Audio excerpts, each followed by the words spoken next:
Bienvenue dans Real Economy, je suis Maitri Setharaman.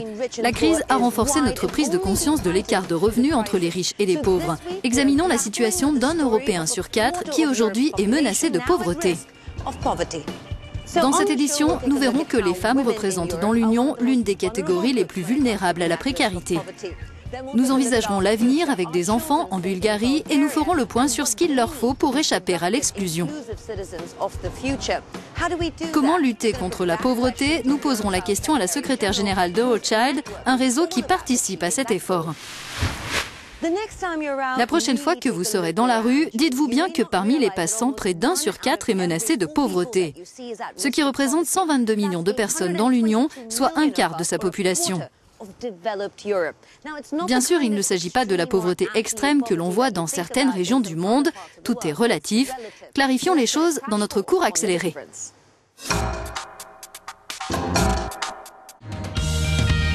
Notre planète compte près d'1 milliard d'habitants qui, comme Juan, vivent avec moins d'1,90 $ par jour. C'est le seuil d'extrême pauvreté. Ils rencontrent sans doute de grandes difficultés pour avoir de l'eau potable, se nourrir, se loger, se soigner. On parle alors en pauvreté absolue. Marianne, Louis et Franck touchent moins que ce qu'il leur faudrait pour leur assurer un niveau de vie minimal dans le pays où ils se trouvent. On exprime les choses en pauvreté relative. Marianne dispose de ressources de 60% inférieures au revenu médian dans son pays. Situation précaire aussi pour Louis, qui ne peut pas s'offrir de la viande ou payer son loyer ou des dépenses imprévues. Pour Franck, c'est le manque d'emploi qui le pousse vers l'exclusion. Leur quotidien est fait de chômage, de problèmes d'accès au logement, à l'éducation et aux soins et de marginalisation. L'un des objectifs d'Europe 2020, c'est justement de faire sortir 20 millions de personnes de leur situation de pauvreté relative. Intéressons-nous aux chiffres pour mieux comprendre cet objectif. Ceux qui sont menacés de pauvreté et ceux qui ont le plus de mal à trouver un emploi ont été plus nombreux l'an dernier. La situation de ceux qui n'ont rien s'est améliorée d'un iota grâce au concours du Fonds européen d'aide aux plus démunis. Notre reporter Monica Pina s'est, elle, concentrée sur le sort des femmes qui s'avèrent davantage touchées par la précarité. Elles sont 12 millions dans ce cas en Europe. Dans l'Union européenne, une femme sur 4 est menacée d'exclusion sociale. Derrière le chiffre, il y a des parcours de précarité. Dominique habite près de Paris et après avoir travaillé pendant 18 ans, notamment en tant que directrice de centre de loisirs, elle s'est retrouvée sans emploi. Comme elle, la moitié des chômeurs en Europe, en particulier des femmes, vivent à la limite de la pauvreté. Alors j'ai vécu pendant à peu près 4 ans avec 500 € par mois, le RSA. J'ai un toit, j'ai un loyer de 550 €. J'habite un studio de 16 mètres carrés. Les allocations logement me donnent 300 €. Quand j'avais tout payé, il me restait à peine 1 € par jour. Dominique a finalement trouvé un CDD de cuisinière à l'épicerie solidaire de Montreuil, créée en 2013 par l'association Aurore. L'an dernier, sur place, 390 familles en difficulté ont participé à des ateliers et ont surtout pu acheter des produits à prix réduit. Les personnes qu'on accueille à l'épicerie, ça représente à peu près 1000 personnes, dont un peu plus de la moitié sont des femmes. Pour 20%, ce sont des personnes qui travaillent et qui ont du mal à boucler leur fin de mois. Mais je pense que la crise fragilise les personnes déjà un petit peu à la limite et ne leur permet pas surtout que leur situation s'améliore. Dominique touche environ 800 € par mois, soit 20% de moins que le seuil de pauvreté fixé pour la France. À l'échelle du pays, plus de 8 millions de personnes ont un niveau de revenu inférieur à cette limite. Plus de la moitié sont des femmes. Cela représente plus de 14% de la population féminine française. À l'échelle européenne, ce sont ainsi 45 millions de femmes qui sont menacées de pauvreté. Dans l'Union européenne, d'après les dernières statistiques, 6,7% de la population dispose d'un revenu inférieur à ce qu'on appelle le seuil de pauvreté, qui varie d'un pays à l'autre. Il est de 103 € par mois en Roumanie, de 786 € en Italie ou encore de 1600 € au Luxembourg. Ce qui ne change pas d'un pays à l'autre, c'est le coût de la protection sociale. Et en la matière, la France dépense beaucoup. Elle consacre près du quart de son PIB à la lutte contre la précarité. C'est plus que la moyenne européenne de 19,6% du PIB. Nous sommes avec une femme qui est au cœur de ce combat contre la pauvreté, Jana Ainsworth. Elle est la secrétaire générale d'Eurochild, un réseau d'organisations en Europe qui travaille avec et pour les enfants. Concernant les femmes, les conséquences sont énormes quand une catégorie entière de la société est vulnérable. Qu'en pensez-vous ?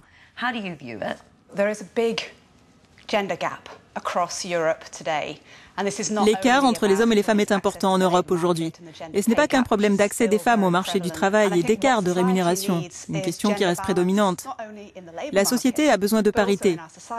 Les femmes sont désavantagées parce qu'il y a de la discrimination dans le monde du travail. Elles ont aussi plus tendance à faire des pauses dans leur carrière et leur disponibilité est aussi moindre parce qu'elles s'occupent plus de leur foyer et des tâches ménagères.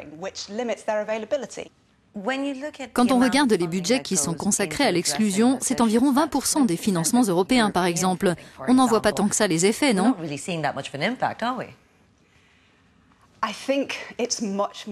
Je pense que la question va bien au-delà du financement. Il faut un changement de mentalité. Il doit venir d'en bas. Bien entendu, l'Union européenne a eu un rôle très important en matière de financement, mais aussi d'évolution législative. Et ce qu'on constate malheureusement avec la crise économique et cette période d'austérité, c'est que ce n'est plus une priorité. Si on veut générer de la croissance économique sur le long terme, on doit conserver comme priorité l'instauration de la parité homme-femme. Dans la société, il y a cette idée reçue que ce sont des femmes paresseuses qui ne veulent pas travailler, mais ça ne correspond tellement pas à la réalité. Peut-être qu'elles ne peuvent pas avoir d'emploi parce qu'elles s'occupent de personnes âgées, d'enfants, qu'elles ont des problèmes de transport pour se rendre à leur travail et qu'elles doivent aller chercher leurs enfants à l'école. Nos sociétés ne sont pas vraiment organisées de manière à inciter ces personnes à conserver leur emploi au fil du temps.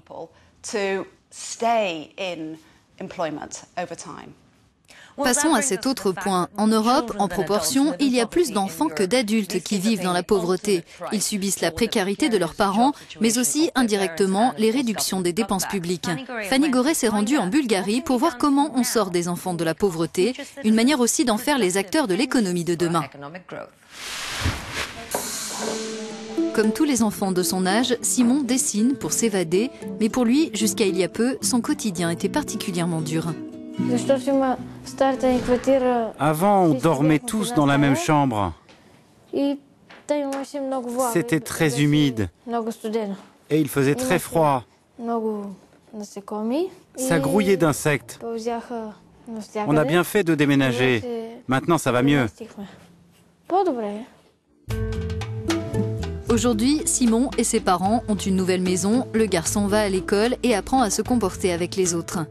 Alors que sa famille s'enfonçait dans les problèmes financiers, elle a trouvé de l'aide auprès des travailleurs sociaux de SAPI, une association de Sofia qui fait partie du réseau national de l'enfance en Bulgarie. Le gouvernement devrait soutenir nos associations et les services sociaux pour proposer un accompagnement adapté aux enfants et familles vulnérables. On a besoin d'une approche systématique. Il faut que les différents services d'éducation, de santé, les services sociaux travaillent ensemble. La Bulgarie détient le triste record en Europe de la plus forte proportion d'enfants menacés de pauvreté. Leur situation dépend de la composition du foyer, de la situation professionnelle des parents et de l'importance des aides qui peuvent être accordées. Je dirais qu'il y a deux raisons à la pauvreté infantile. La première, c'est le dysfonctionnement familial. L'autre, c'est le dysfonctionnement sociétal, la faiblesse des institutions. Il faudrait donc avant tout agir sur la prévention de la pauvreté au niveau des parents. En attendant, les ONG comme Alliance pour l'enfance et la jeunesse poursuivent leur travail auprès des plus fragiles. Et il n'y a pas qu'en Bulgarie que de nombreux efforts doivent être faits. Le taux d'enfants menacés de pauvreté augmente depuis 2008 dans 21 pays européens. En Europe, un enfant sur 4 est menacé de pauvreté et d'exclusion sociale. Cela représente 26 millions d'enfants. Est-ce que l'Europe peut se permettre de perdre une génération ? L'Europe perd d'une certaine manière des citoyens qui pourraient contribuer à son économie. Le problème avec la pauvreté, c'est qu'elle se transmet vraiment d'une génération à l'autre. En réalité, on voit que les choses empirent en Europe. Ce combat doit être mené par le biais d'actions concrètes, de projets, de programmes et de financements. Au niveau européen, près de 25 milliards d'euros sont prévus dans le cadre d'Europe 2020 pour soutenir les actions envers les plus démunis. Jana Ainsworth est toujours avec nous. En Europe, les enfants sont en proportion davantage touchés par la pauvreté que les adultes. Qu'est-ce que ça dit de nos sociétés? La grande majorité ont des parents qui ne travaillent pas, ni l'un ni l'autre. Mais ils sont aussi extraordinairement nombreux à avoir un parent qui travaille. Au Royaume-Uni, par exemple, les frais de garde d'enfants peuvent représenter jusqu'à un tiers du budget familial. Quand il ne vous reste plus que les 2 tiers pour payer le logement et tout le reste, c'est incroyablement difficile de s'en sortir. Si on ne change pas les choses, on met une ou plusieurs générations à l'écart. Ce dont il est question ici, c'est de l'investissement nécessaire. Le résultat d'investissement préliminaire se voit 20 ans plus tard. On sait bien que les responsables politiques sont élus pour 5 ans. Or, il faut envisager les choses sur le long terme. Si on n'investit pas maintenant, les conséquences seront supportées non seulement par cette génération, mais aussi par les suivantes. Mais comment agir? On pourrait avoir une stratégie centrée sur les enfants, où on se préoccuperait des personnes âgées, parce que les enfants et les familles sont souvent dépendants des personnes âgées. Celles-ci leur apportent de l'attention, du soutien, mais aussi des ressources. Il faut envisager la société et l'entourage dans son ensemble. Ça passe par des politiques nationales, mais aussi beaucoup par ce qui se passe à la base. Si on se place à court, moyen et long terme, quels objectifs faudrait-il atteindre? Quand 26 millions d'enfants en Europe vivent dans la pauvreté, il y a quelque chose qui ne va pas. Donc, donnons la priorité à un objectif chiffré de réduction de la pauvreté et envisageons les choses de manière globale dans tous les domaines. Pas seulement en termes de soutien financier, mais aussi en matière d'accès aux soins, au logement, à l'éducation, aux loisirs et au sport, dans les lieux où les enfants peuvent grandir et s'épanouir. Jana, merci pour cet entretien et merci à vous de votre attention. À bientôt.